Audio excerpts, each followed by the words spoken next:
제가 먼저 1절을 보겠습니다.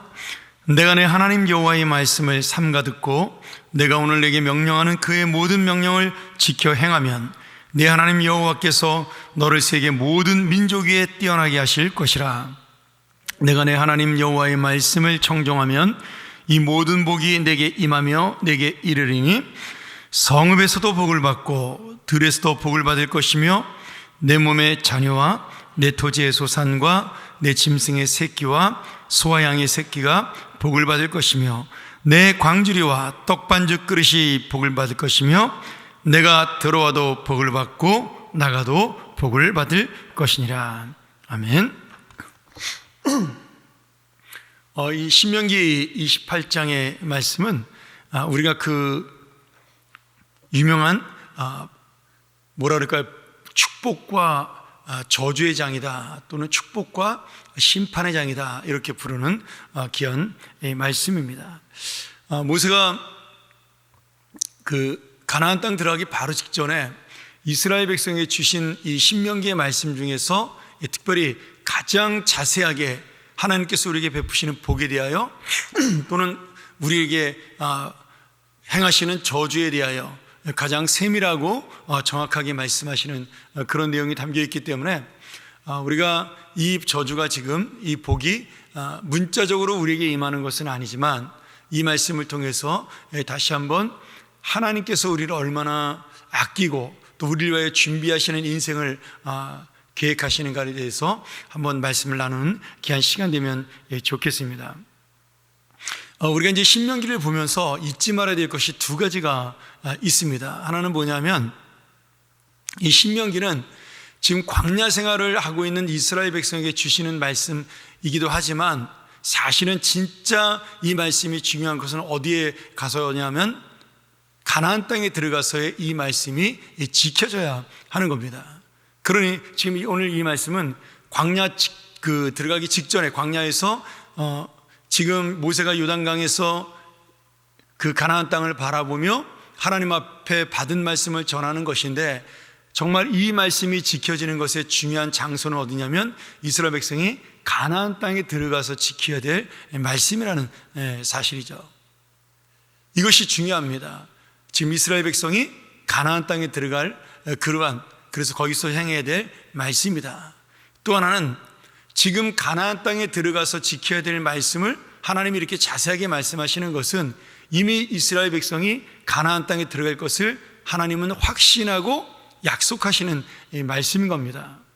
이 가나안 땅에 들어가지 못한다면 이렇게 긴 신명기의 말씀을 줄 이유가 하나도 없는 것이죠. 그렇기 때문에 우리가 이 신명기를 읽으면서 하나님의 약속이 반드시 지켜진다라는 사실, 40년 동안 이어왔던 이스라엘 백성은 어떻게 보면은 1세대가 죽고 이제 1.5세대와 2세대가 이제 가나안 땅을 바라보고 있는데, 그들은 하나님의 말씀을 직접 듣지 못했지만 그 직접 듣지 못한 이 세대는 눈으로 그 가나안 땅을 볼 수 있고 그리고 거기서 살 수 있는 은혜를 만난다는 것을 이 말씀을 통해 보여주고 있는 거죠. 그래서 이 신명기서는 어떻게 보면 약속의 말씀이면서 축복의 말씀이고 또 축복의 말씀이면서 이스라엘 백성이 지켜야 될 순종의 말씀이기도 합니다.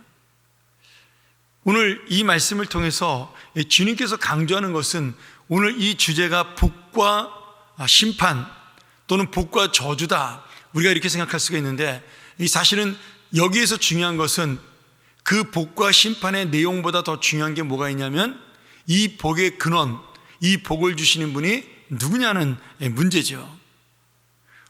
우리가 살면서 복을 받는 비결이 지금 중심에 있는 것이 아니라 복의 근원이신 하나님과 그 하나님에게 순종해야만 된다는 사실을 강조하기 위해서 이 복이라는 매개체 또는 저주라는 도구를 사용해서 우리에게 말씀해주고 있습니다.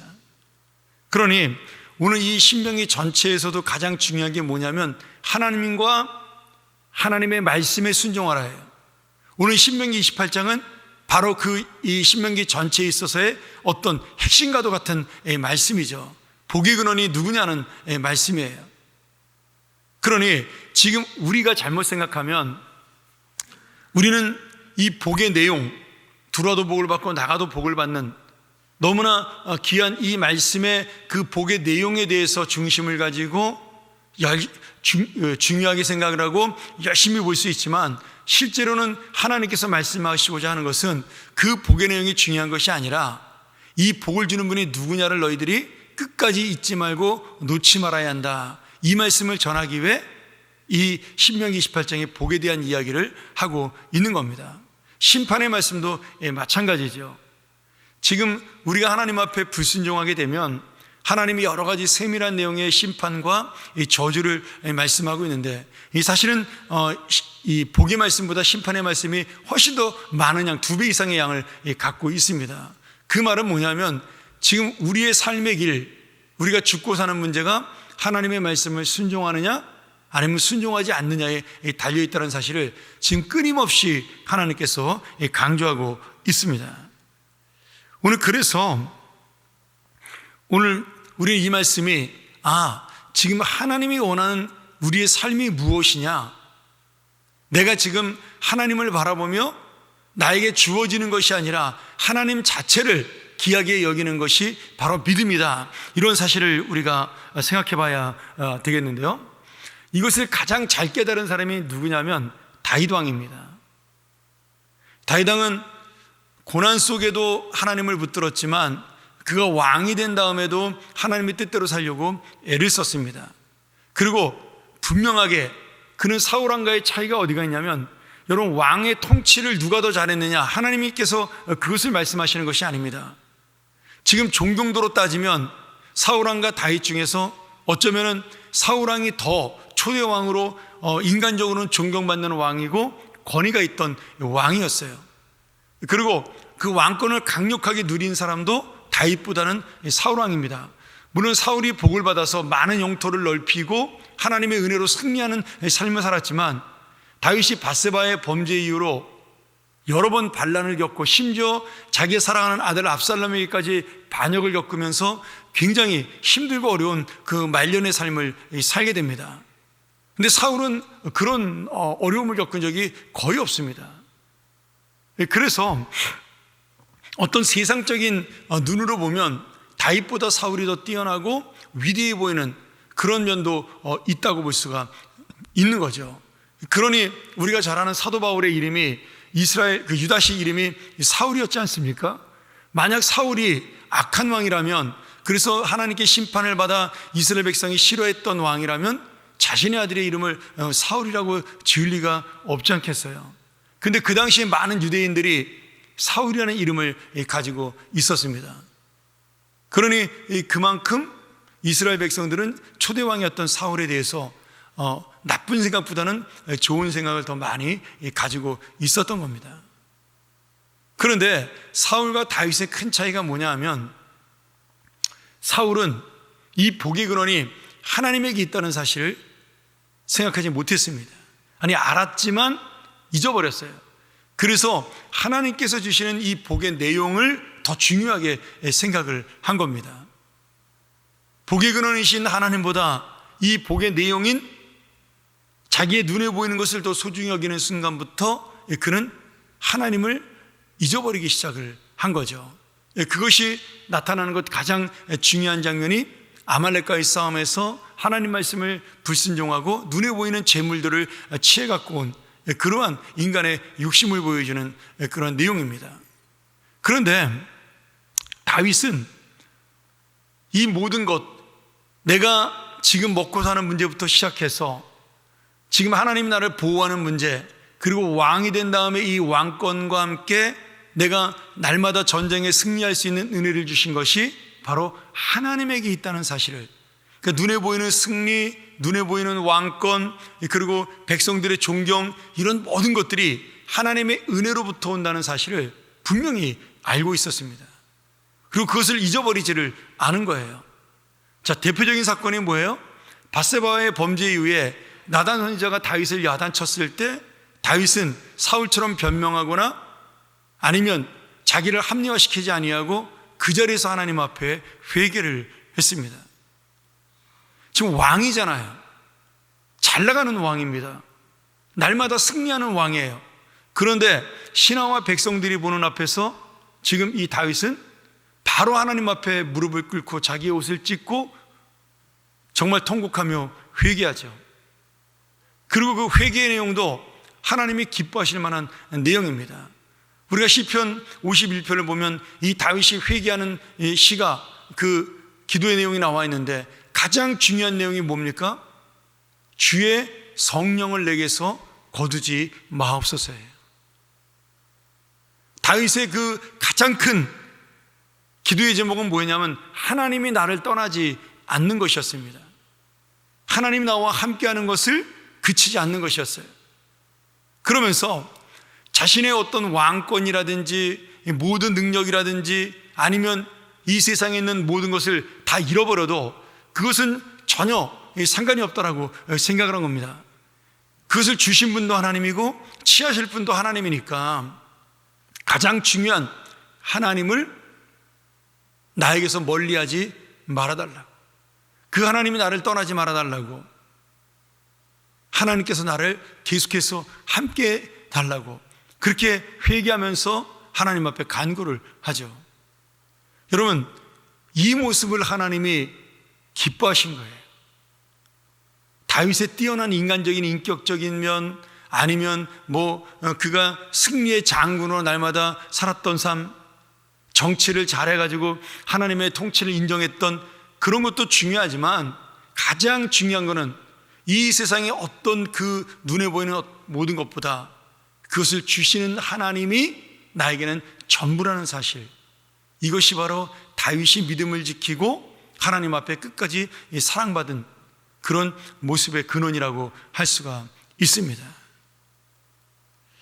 그래서 오늘 여러분, 하나님의 관심은 우리가 어떤 위치에 있느냐, 우리가 어떤 자리에 있느냐, 우리가 무슨 복을 받고 사느냐에 있는 것이 아닙니다. 지금 그의 백성들이 이 땅에서 누리는 복 또는 이 땅에서 누리는 심판, 여기에 하나님의 관심이 있는 것이 아니라 지금 하나님의 백성들이 하나님의 말씀 앞에 순종하여 이 땅에 하나님의 나라를 세우는데 주님은 관심을 가지고 있습니다. 여러분, 내가 살고 죽는 것은요 하나님에게 달려 있습니다. 우리는 살고 싶다라고 얘기하고 우리는 죽고 싶지 않다라고 이야기하지만 그 모든 생명의 근원 자체가 하나님에게 있기 때문에, 또 하나님은 영원한 삶과 이 땅의 삶을 동시에 가지고 있는 분이기 때문에 죽고 사는 문제가 그렇게 중요하지가 않은 겁니다. 하나님께서는 우리가 주님과 함께 지금 동행하느냐, 내가 이 땅에 있든지 어디에 있든지 하나님을 붙들고 사느냐에 핵심을 두고 있습니다. 우리가 지난주에 선거했지만 국회의원 되신 분들이 저는 이 말씀을 기억했으면 좋겠어요. 내가 거기에 당선되고 떨어지고의 어떤 의미가 있는 것이 아니라는 거예요. 그리스도인은 예수님 믿는 분이 얼마나 되는지 모르겠지만 그 순간순간마다 내가 하나님을 붙들고 살았느냐, 그렇다면 하나님은 그 사람을 사랑한다는 거죠. 다윗이 아둘람굴에서도 하나님을 붙들었고 광야에서도 하나님을 붙들었고 심지어 망명했던 블레셋에 가서도 하나님을 붙들었습니다. 잠시 잠깐 그가 인간적인 생각을 할 때도 있었지만 결국 주님을 붙든 그의 마음, 주님을 붙든 그의 믿음이 하나님께서는 그를 가장 위대한 왕으로 세우게 하는 그런 근원이 된 것이죠. 근데 우리는 자꾸 이것을 잊어버리는 겁니다.